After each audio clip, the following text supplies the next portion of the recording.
Խոսքի ավարտին հենց այդ թեմային վերեցինք, որ կարծես թե մարտի 1-ի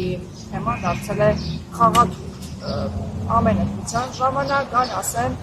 բայց նույն Նիկոլ Փաշինյանը ասում է, որ բացահայտված է մարտի 1-ը, արդեն համարում են սա բացահայտված գործ։ Ես կխնդրեի նաև որպես իրավաբանական տեսանկյունից այս հարցին մոտենանք։ Արդյոք այս ամեն ինչը գայս է նրան, որ զուտ մեղադրանքներ միմյանց հասցեին, չէ՞, եւ գործը այնքան պահվի, ինչը վաղեմության ժամկետը դրան։ Ես ուզում եմ ասել, որ գործով ինչ որ հնարավոր էր անել, այս իշխանության ժամանակ արդեն արվել է, նոր բան իրենք չեն կարող անել։ Ինչ վերաբերում է վաղեմության ժամկետներին, ապա վաղեմության ժամկետներով հիմնականում կոծկվել են կոռուպցիոն գործերը։ Այսինքն Նիկոլ Փաշինյանի օրոք սա կարևոր հայտարարություն է, ես ուզում եմ անել։ Նախորդ ռեժիմի բազմաթիվ կոռուպցիոն ղեկավարներ եւ բազմաթիվ հանցագործություններ, որոնք տեղի են ունեցել, դրանք փակվել են վայրմության ժամկետի լրանալուց հետո, նաև քաղաքացիայի իրավականում կա, չեմ ասում, որտեղ կա հայցային վայրմության նաև, որ պետական մարմինները չեն կարող հայցեր ներկայացնել, գույք հետ բերելու բանի իմաստով, նաև կա քրեական մասով։ Երկու մասով էլ իր իշխանությունը կոծկել է նախորդ ռեժիմների հանցագործությունները եւ նախորդ ռեժիմների ժամանակ եղած այդ գույքի բանի բազմաթիվ դեպքեր։ Բայց սա էլ է շարքում, որ մենք կգանք, կբերենք, թարանը կբերենք, մարդիկ պետք է իմանան, որ այդ իմաստով են իրանք խաբել,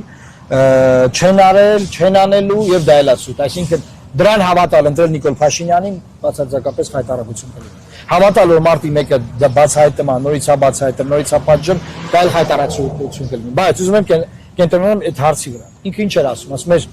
բացահայտված է, բայց Քոչարյանը պետք է նստի։ Ես հումորային բան եմ արել, որ Գյուլաստատը Իրանա փնտրում, որտեղ այդ ինչ հեքիաթ է պատմում, ոնց կարելի է, ասենք, վերջին 8 տարվա ընթացքում Քոչարյանին նստացնելու թեմայով շարունակել իշխանավարել, էլի։ Իրավաբանորեն այդտեղ անելու բան չկա,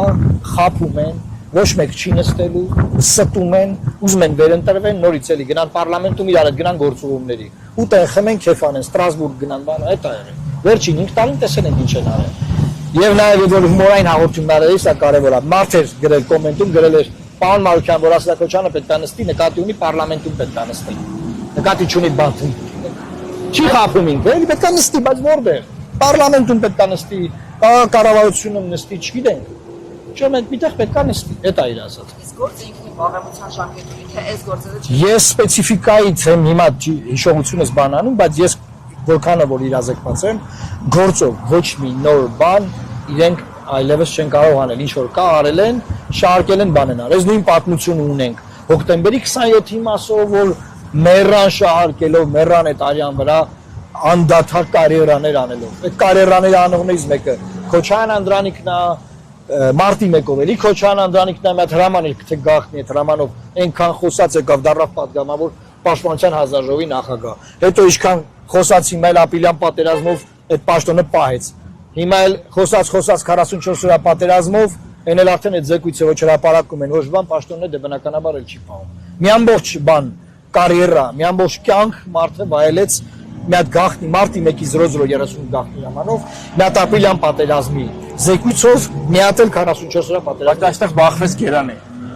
Այստեղ բախվեց Գերանի, որովհետև նախ այդ զեկույցը մի բան չի հրապարակեն, բայց այնքան չեն ուզում պատերազմի թեման քննարկվի, որ դա չթողեցին հրապարակել։ Այդ զեկույցով իրենք արդարացնում են իրենց միայն։ Բայց չեն հրապարակեն, չի չեն ուզում որ Ալիևը մի քիչ գոնե նյարդայնանա այս ընթացքում էլի։